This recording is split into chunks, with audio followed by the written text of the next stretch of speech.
right to that breaking news from the White House. President Trump vowing sanctions against Russia. Here are his words, quote, "Until a final settlement agreement on peace is reached." His position is in response to what he calls a pounding by the Kremlin on Ukraine. So if you're thinking that's a shift, you're right. This sudden shift from the White House comes exactly 1 week after what we brought you live, that Oval Office meltdown between President Donald Trump and the Ukrainian President Volodymyr Zelenskyy. We now know officials from each country are set to meet again next week. That will happen in Saudi Arabia for what they hope will be a reset. So let's go live to Washington and CBS News Chief White House correspondent Nancy Cordes. Good to see you, Nancy. So what are the options on the table for the president here when it comes to hitting Russia with sanctions?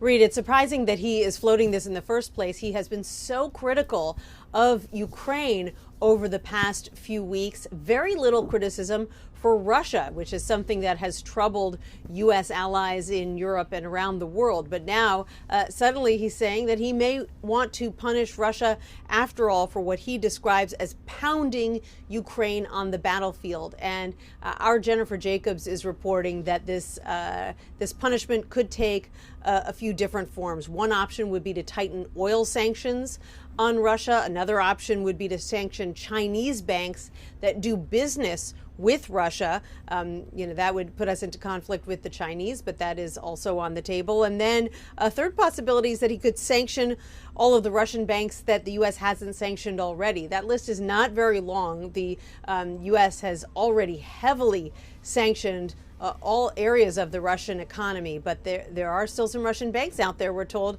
that haven't been hit with sanctions yet, so that's a third possibility.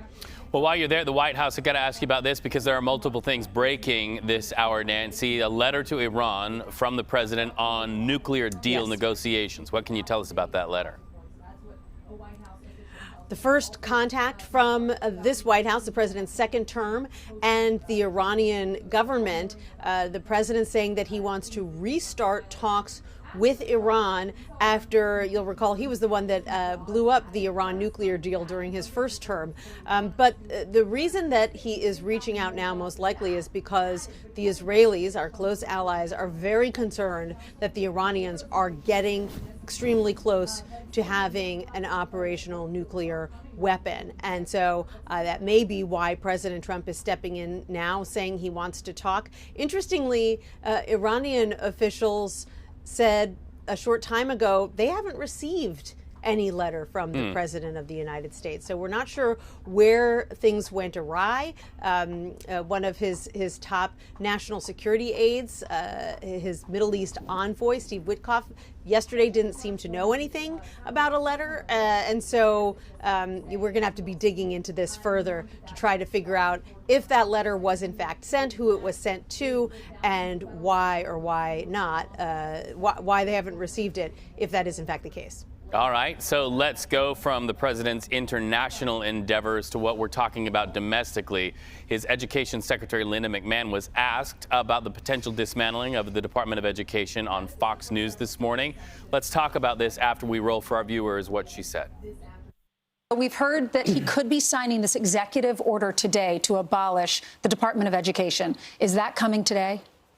I don't know. I don't want to get ahead of the president. I think you'd have to check with the White House. I think he certainly intends to sign the order, and we've talked about it. He's made it crystal clear since the time he was running for president that this is his intent. He's been very clear about that.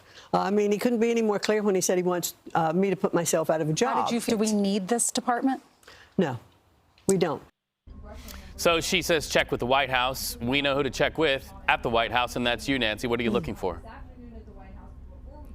I have checked with White House officials, and they say the president will not be signing an executive order having to do with dismantling the Department of Education today. They say that the final draft is still being tweaked, and so it's not ready for his signature.